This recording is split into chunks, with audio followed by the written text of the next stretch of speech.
It is not only elderly people that can teach, children can also teach.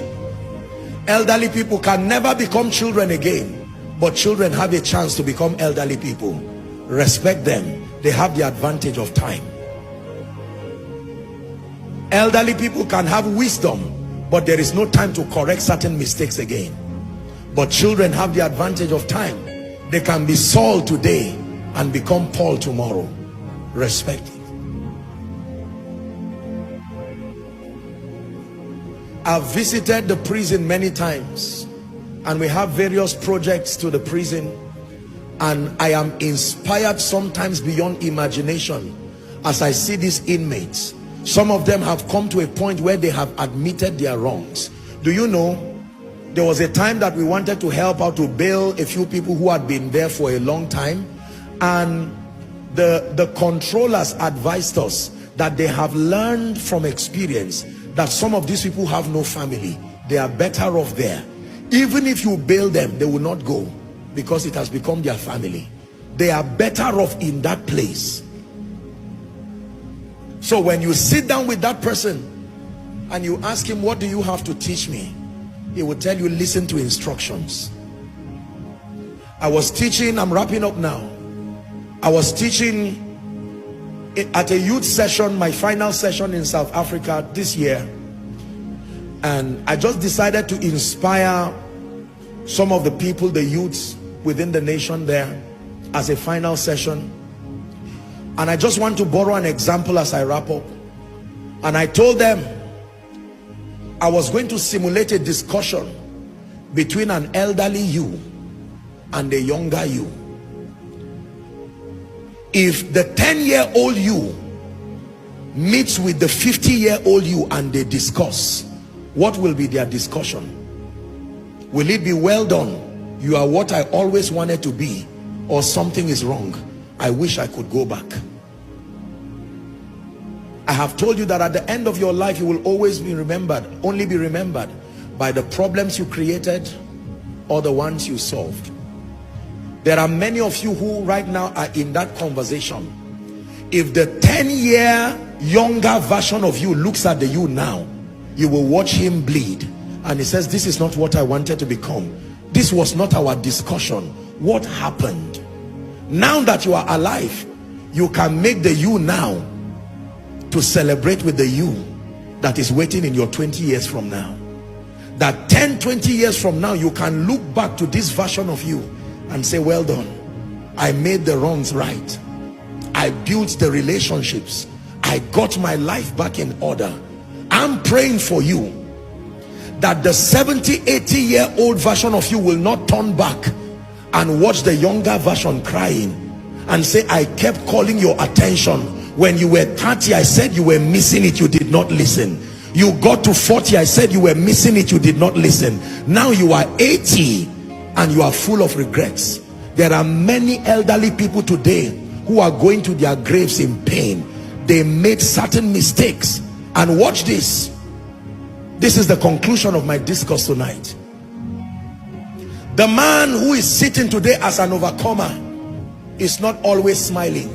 Sometimes they cry even on the throne, because they remember in regret opportunities missed. Some of these principles that they did not adhere to.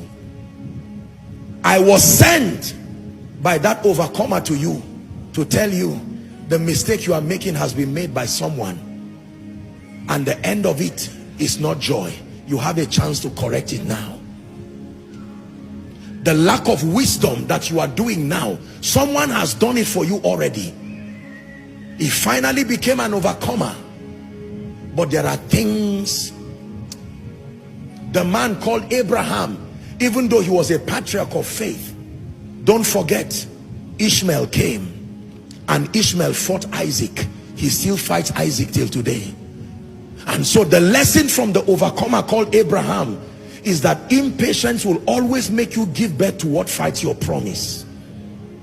Make sure you don't just say, I am a seed of Abraham. Learn from the pain of the patriarch. If you were to meet with David today, David will tell you that I was a great man after God's heart, but there were mistakes I made with my life. Do not make that mistake. How about Solomon the wise? You will see him seated today, and if you were to see Solomon, he will tell you, read the book of Ecclesiastes for the next 1 month, and he will cry while he's saying it. Read the book of Ecclesiastes and give it to every successful person to read. That of writing many books there is no end, and much study is a weariness to the body. But this is the conclusion of the matter. Fear God and keep his commandments, he said, for this is the whole duty of man. If you were to meet the man Paul, seated as an overcomer, he will say, I have a message for you. Know God early. Know God early. It will save you a lot of problems. Know God early. If you were to meet Esau and meet Jacob, they would tell you, do not sell your destiny for a pottage of stew. It is not worth it. Do not sell your birthright because you are hungry. Endure. Your birthright is greater than your hunger today. And then, if you sit and watch the greatest overcomer of all times, he's called the King of Kings. He seated himself upon that throne. Let me tell you what he will tell you. Come unto me, all ye that are heavy laden and are weary, and he will tell you, I can give you rest.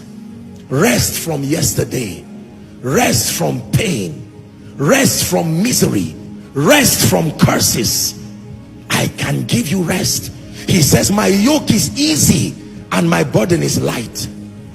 You shall find rest indeed for your soul. Take my yoke upon you.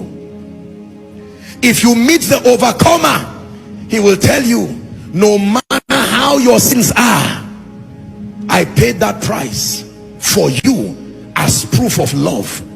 You may not be able to do anything about yesterday, but you can start afresh today and make meaning with your today for a great tomorrow.